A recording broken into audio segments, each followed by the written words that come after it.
ایک دن میرے مصطفیٰ کی بارگاہ میں ایک شخص آیا، عرض کرنے لگا حضور کلمہ پڑھنا چاہتا ہوں۔ نبی نے فرمایا کلمہ پڑھ لو۔ کلمہ پڑھ لیا۔ قبیلہ بنو سلیم سے تعلق رکھتا تھا، کلمہ پڑھ لیا۔ میرے نبی نے فرمایا تو کھانا میں نبی کھایا کہ نہیں کھایا؟ اللہ اکبر۔ میرے نبی کی عادت تھی کہ کھانے کے بارے میں بہت جلد پوچھتے۔ کیا تھی میرے نبی کی یہ عادت تھی؟ آپ کے گھر بھی کوئی مہمان آئے نا تو کھانے کے بارے میں پہلے پوچھا کرے، چائے ناشتہ بعد میں، کھانے کے بارے میں جب وہ کہے گا نا کھاؤں گا، اور یا تھوڑا سا ایسا ہوتا ہے کچھ مہمان ایسے ہوتے ہیں کہ بھوکے بھی ہیں تو منع کر دیں، پھر آپ اس کے انداز سے اور اس کے جغرافیے سے سمجھے کہ یہ کھائے گا۔ مطلب جغرافیے سے کچھ ایسے ہوتے ہیں نئے مہمان منع کر دیتے ہیں، جو بے تکلف ہوتی ہے وہ تو کہہ دیتے ہیں، لیکن نئے منع کرتے تو اس کے جغرافیے اور عادت سے اور ٹائم سے سمجھنا، اور پھر نا ادھر کھانا تیار کرانا ادھر بھی ناشتہ کرانا، سمجھ رہے ہیں آپ؟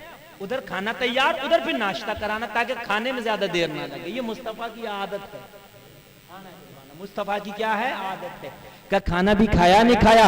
عرض کرنے لگا میں تو بھوکا ہوں اور کھانا نہیں کھایا، اور آقا میں بڑا غریب ہوں، میرے قبیلے میں 3000 لوگ ہیں آقا، ان میں سب سے زیادہ غریب میں ہی ہوں، بہت غریب ہوں آقا، میں بہت غریب ہوں، میں نے کھانا بھی نہیں کھایا۔ اللہ اکبر۔ میرے نبی نے فرمایا اچھا، صحابہ سے کہا کچھ چندہ اکٹھا کرو نا، اس کی مدد کرو، تمہارا بھائی ہے، اس کی مدد کرو نا، تمہارا بھائی ہے۔ بات سمجھ رہے ہیں کہ نہیں سمجھ رہے ہیں؟ اپنے بھائی کی مدد کرو۔ کسی کی غریب بیٹی ہے نا تو خود سے چندہ اکٹھا کر کے نا اور چپکے سے دے دو، اس کی مدد کرو تاکہ وہ نکاح کرے۔ بات سمجھ رہے ہیں بھائیوں نہیں سمجھ رہے ہیں؟ اگر 3 چیزیں ہم چھوڑ دیں نا، 3 چیزیں، تو شاید بہت آگے چلے جائیں گے۔ ہماری شادیاں بہت ہائی فائی ہو رہی ہیں، ہمارے چھوچک بہت ہائی فائی ہیں شادی کے بعد، اور ہماری میتیں بھی بہت ہائی فائی ہو رہی ہیں۔ میت 1 لاکھ سے کم میں نہیں سمٹ رہی ہے، بات جو حقیقت ہے 1 لاکھ سے کم میں نہیں سمٹ رہی ہے میت، چھوچک کئی لاکھ تک پہنچ رہے ہیں ہمارے، اور ہماری شادیاں تو لاکھوں تو میاں کم 10 لاکھ کا مان لیجئے کم سے کم۔ اب ذرا غور کیجئے مسلمانوں کہاں چلے گئے؟ تینوں چیزیں ہمارے لیے ضروری ہیں، چھوچک بھی کر رہے ہیں ہم، شادی بھی کر رہے ہیں ہم، مر گئے، تینوں چیزوں میں کما۔ نبی نے فرمایا نکاح کو آسان کرو، زنا کو مشکل کرو۔ زنا بہت آسان ہو گیا، اب 500 روپے میں زنا ہو رہے ہیں جگہ جگہ، آپ سننے میں آتا ہوگا۔ 200 روپے میں زنا کرنے کے لیے لوگ جاتے ہیں زنا کے اڈوں پر، ایسے ایسے اڈے کھلے ہیں زنا کے، یعنی زنا 200 اور 500 میں ہو رہا ہے اور شادی 10 لاکھ میں ہو رہی ہے۔ نظام میں قدا کچھ اس طرح بگڑا ہے ساقی، انہی کو جام ملتا ہے جنہیں پینا نہیں آتا۔ سبحان اللہ سبحان اللہ۔ غور کیجئے، زنا اتنا آسان کہ 200 سے 500 تک پہنچ گیا، اور اللہ اللہ ذرا غور تو کرو، شادی اتنی مشکل کہ 10 لاکھ تک پہنچ گئی۔ بولو نبی کی حدیث کا الٹا کر دیا نہیں کر دیا؟ اللہ نے بھی الٹا کر دیا۔ اللہ نے پتا کیا الٹا کر دیا؟ جب اللہ ناراض ہوتا ہے تو پھر اللہ بارشیں اس وقت برساتا ہے کہ جب اس کا موسم نہیں ہوتا۔ اس کی ناراضگی کی دلیل ہے بے موسم وہ بارش کرتا۔ ہو رہی ہے کہ نہیں ہو رہی ہے؟ ابھی جو بارش ہو رہی ہے موسم ہے کہ بغیر موسم ہے؟ ساری مٹریں ماری گئی، لوگوں کی کھیتیاں ماری گئی، یہ اس کی ناراضگی ہے۔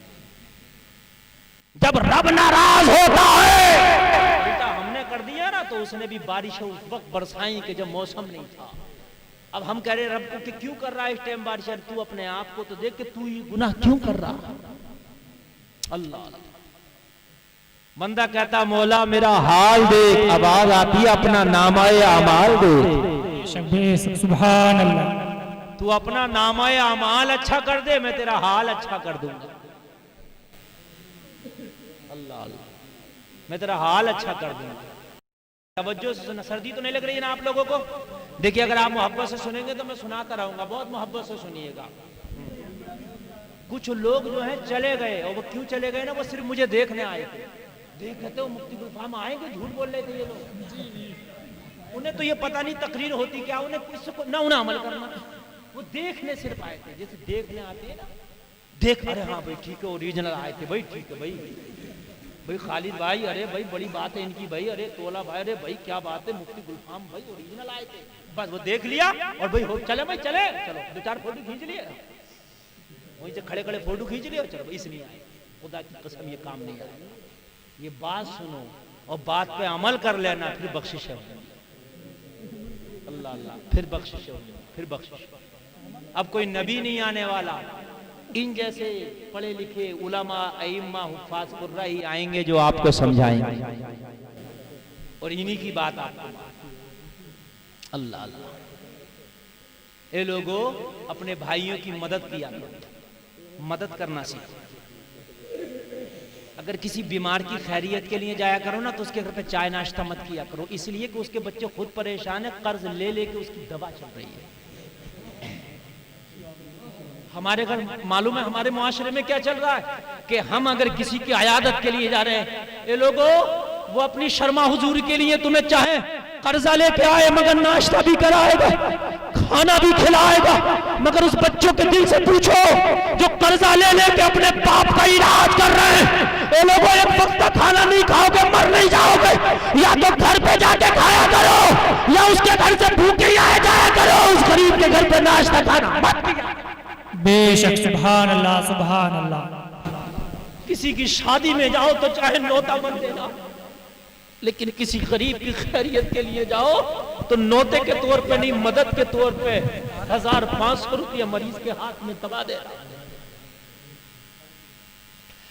اے لوگوں اگر صبح سے لے کے شام تک 5 لوگ خیریت کے لیے اگر ناشتہ کھانا کر لیا تو 200 روپے کھانے اور ناشتے سے میں کم سے کم کی بات کر رہا ہوں۔ کتنا بھی ہاتھ روک کے تم ناشتہ اور کھانا کراؤ جاؤ، 200 سے کم مجھے کر کے دکھا دینا، نہیں کر کے دکھاؤ گے بلکہ کہانی 1000 کبھی کبھی 500 تک پہنچتی ہے۔ اگر 5 لوگ آ گئے تو 1000 روپے تو یوں ہی اٹھ گئے، اور 1000 روپے روز کی اس غریب کی دوا چل رہی ہے، اور دوا کا تو کچھ مول نہیں ہے، کبھی کبھی 5000 روپے روز کی بھی چلتی ہے۔ اے لوگوں پھر وہ کتنے قرضے میں چلے جائیں گے اس غریب کے بچے، بتائیے مجھے۔ میاں غریب تو غریب، امیر امیر ہل جاتے ہیں۔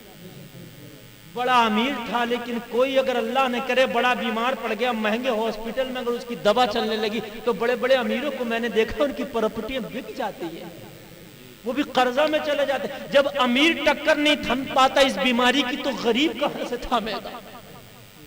یہ لوگوں اس کے ہاتھ میں تھما کے آیا کرو، قرضے کے طور پہ نہیں، نہ وہ قرضہ قرض حسنہ ہے تمہیں، پھر وہ تمہاری انٹری فرشتے چڑھا دیں گے، وہ تمہاری کتاب میں چڑھا دیں گے، اور اس کا اتنا تیز بڑھے گا پرسنٹیج، یہاں اس کو بیاج کہتے ہیں جو حرام ہے، اور وہاں جو ملے گا وہ رب کا انعام ہے۔ اب قرآن کہتا، گلفام نہیں کہتا، تیسرا پارا سن، مثل الذین ينفقون اموالهم فی سبیل اللہ کمثل حبۃ انبتت 7 سنابل فی کل سنبلۃ 100 حبۃ۔ قرآن کہتا جو اللہ کی راہ میں روپیہ خرچ کیا جائے وہ اس دانے کی طرح ہے جو دانہ تم بوتے ہو زمین میں، ایک دانے سے 7 بالیاں نکلتی ہیں، اور ہر بالی میں 100 دانہ ہوتا ہے، ایک سے 700 ہو گئے، اور اللہ فرماتا واللہ یضاعف لمن یشاء،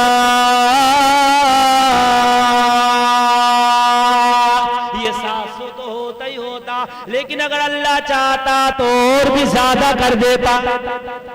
چیزیں نکال دو، دونوں چیزیں ہماری برادری میں بہت ہی سمجھ رہے ہیں آپ، ایک تکبر اور ایک غیبت۔ ارے بات سمجھ رہے ہیں کہ نہیں سمجھ رہے ہیں؟ نکال دینا مسلمان، اللہ تعالیٰ میرے اندر سے بھی اور آپ کے اندر سے بھی نکال دے۔